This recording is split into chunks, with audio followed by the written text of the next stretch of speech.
बुरी आदत का एहसास। अकबर और बीरबल की कहानी। एक दिन बादशाह अकबर बहुत परेशान थे।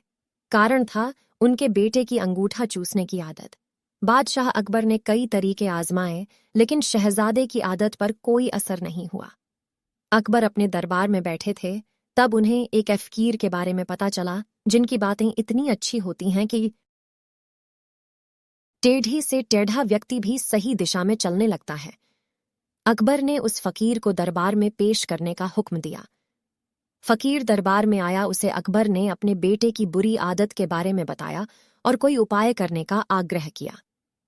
दरबार में सभी दरबारी और बीरबल के साथ अकबर और उनका बेटा भी था। फकीर ने थोड़ी देर सोचा और कहा कि मैं 1 हफ्ते बाद आऊंगा, और चला गया।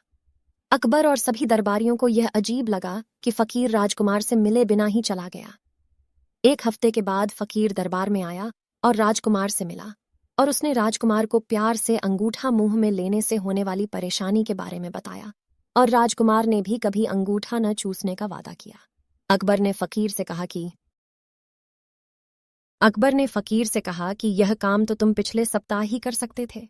सभी दरबारियों ने भी नाराजगी व्यक्त की कि इस फकीर ने हम सभी का समय बर्बाद किया है और इसे दंडित किया जाना चाहिए, क्योंकि इसने दरबार का अपमान किया है। अकबर को भी ऐसा ही लगा और उसने उसे दंडित करने का फैसला किया। सभी दरबारियों ने अपने अपने सुझाव दिए। अकबर ने बीरबल से कहा, बीरबल तुम चुप क्यों हो? आप यह भी बताएं कि क्या सजा दी जानी चाहिए। बीरबल ने उत्तर दिया, जहां पनाह, हम सभी को इस फकीर से सीख लेनी चाहिए और उन्हें गुरु का दर्जा देकर उनका आशीर्वाद लेना चाहिए। अकबर ने गुस्से में कहा, बीरबल, आप हमारा और सभी दरबारियों का अपमान कर रहे हैं। बीरबल ने कहा, जहां पनाह, गुस्ताखी माफ हो, लेकिन यह उचित न्याय है।